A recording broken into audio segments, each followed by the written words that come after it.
تا حالا چند بار خواستید که در چشم دیگران جذابتر و کاریزماتیکتر به نظر برسید؟ چقدر به دنبال راهکارهایی بودید که بهتون کمک کنه تا تأثیر بیشتری روی دیگران بگذارید و همه رو شیفته خودتون کنید؟ آیا میدونید که با چند قدم ساده میتونید جذاب و کاریزماتیک بشید؟ امروز قرار این رازهای بزرگ جذابیت و کاریزماتیک رو با شما به اشتراک بگذاریم.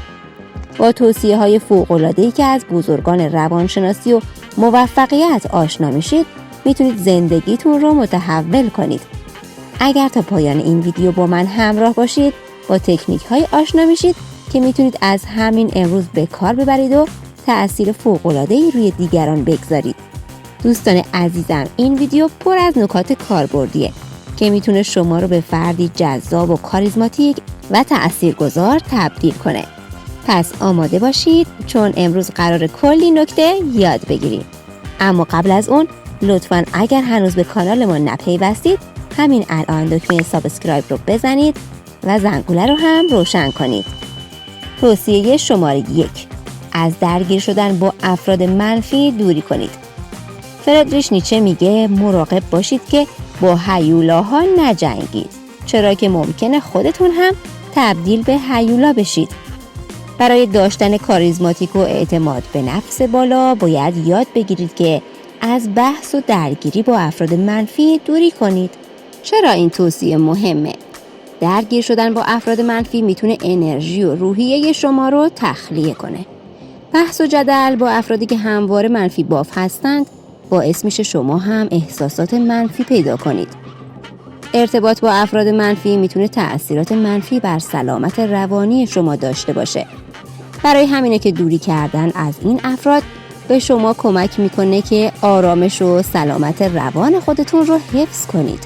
زمانی که از درگیری با افراد منفی دوری کنید، میتونید روی خودتون و اهدافتون تمرکز کنید و اعتماد به نفستون رو افزایش بدید.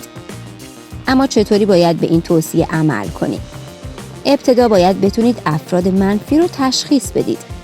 این افراد معمولاً کسایی هستند که همیشه از زندگی ناراضی اند و در هر چیزی نکات منفی پیدا می‌کنند و دیگران رو نقد می‌کنند. مثلا در یک جمع دوستانه هستید و یکی از دوستاتون همیشه از شغل، زندگی و شرایط اطرافش شکایت می‌کنه. این فرد احتمالاً تأثیر منفی بر شما و دیگران خواهد گذاشت. بعد از تشخیص افراد منفی، سعی کنید تعاملات خودتون رو با اونها محدود کنید. لازم نیست که به طور کامل ارتباط خودتون رو قطع کنید، اما میتونید زمان کمتری رو با اونها بگذرونید. اگر فرد منفی یکی از همکارانتونه، میتونید زمان خودتون رو به جای گفتگوهای غیر ضروری با اون به انجام کارهای مفید و مثبت اختصاص بدید. به جای وقت گذروندن با افراد منفی، سعی کنید با افرادی که انرژی مثبت دارند و شما رو تشویق میکنند بیشتر وقت بگذرونید. این افراد میتونن دوستان، خانواده یا همکارایی باشن که همیشه شما رو حمایت میکنن. یک دوست خوب که همیشه به شما انگیزه میده و در مواقع سخت کنار شماست، میتونه تأثیر بسیار مثبتی بر شما داشته باشه. با اون بیشتر وقت بگذرونید و از تجربیات مثبتش الهام بگیرید.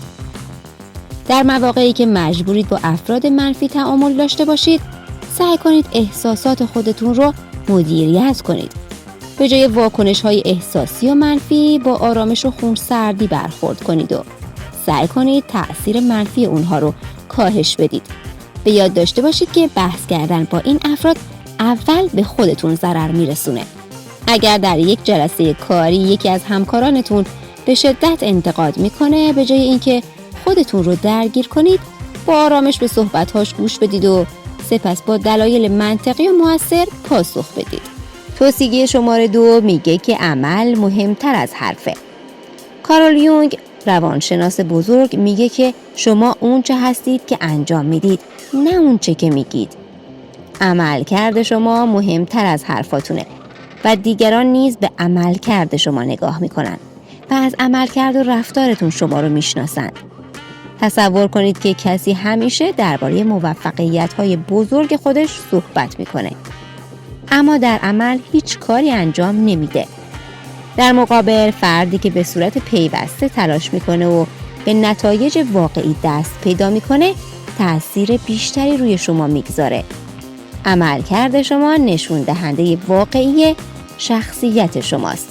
همون جمله معروفمون که میگه به عمل کار برآید، به سخنرانی نیست. تنهایی رو بیاموزید.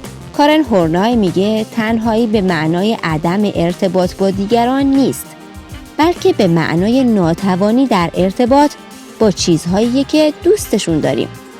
برای داشتن کاریزمای بالا باید بتونید زمانهایی رو به تنهایی بگذرونید و با خودتون ارتباط برقرار کنید. برای مثال فرض کنیم که همیشه با گروهی از دوستانتون وقت میگذرونید و هیچگاه فرصتی برای فکر کردن به خودتون و اهداف زندگیتون ندارید. این امر ممکنه شما رو از مسیرتون دور کنه. زمانهایی رو برای تنهایی و تأمل بگذارید تا بتونید به خودتون و خواسته هاتون نزدیکتر بشید. مثلا یک روز در هفته رو برای خوندن کتاب، پیاده روی در طبیعت یا انجام دادن مدیتیشن اختصاص بدید. و توصیه شماره 4 که میگه با خودتون صادق باشید. زیگموند فروید همیشه اشاره میکرد که صادق بودن با خود تمرین بسیار خوبیه. وقتی بتونید ایرادات خودتون رو ببینید، پذیرش و رفع کنید، میتونید جذابتر و کاریزماتیکتر بشید. فرض کنید که در یک مصاحبه شغلی هستید و درباره توانایی ها و نقاط ضعف خودتون صحبت میکنید. اگر صادق باشید و بتونید نشون بدید که در حال کار بر روی نقاط ضعفتون هستید، تأثیر مثبت‌تری بر کارفرما خواهید گذاشت. مثلا میتونید بگید که در گذشته مشکل مدیریت زمان داشتم، اما با استفاده از تقویم‌های دیجیتال و ابزارهای مدیریت زمان تونستم بهبود پیدا کنم.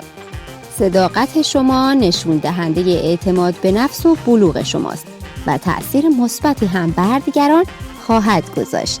و توصیه آخر، احساسات خودتون رو کنترل کنید. آلفرد آدلر میگه که اگر کسی میخواد از زندگی شما بره، سد راه اون نشید. ما باید بتونیم احساسات خودمون رو کنترل کنیم و اجازه ندیم که اونها ما رو کنترل کنند. تصور کنید که در یک موقعیت احساسی شدید هستید، اما باید بتونید آرامش خودتون رو حفظ کنید و تصمیمات منطقی بگیرید. این کار نشون دهنده بلوغ احساسی شماست و تأثیر مثبتی هم بر دیگران خواهد گذاشت. مثلا در مواجهه با یک اختلاف نظر، به جای واکنش احساسی به دقت گوش کنید و با احترام نظر خودتون رو بیان کنید. این کار نشون میده که شما توانایی مدیریت احساسات خودتون رو دارید و دیگران هم به شما به چشم یک فرد باثبات و قابل اعتماد نگاه خواهند کرد. بنابراین برای داشتن کاریزما و تاثیرگذاری بیشتر باید از درگیری با افراد منفی دوری کنید. بیشتر بر عملکردتون تمرکز کنید. توانایی تنهایی رو داشته باشید، با خودتون صادق باشید و احساسات خودتون رو کنترل کنید. با این راهکارهاست که میتونید به یک فرد جذاب و کاریزماتیک تبدیل بشید و اعتماد به نفس بالایی به دست بیارید و تأثیر زیادی هم بر دیگران بگذارید.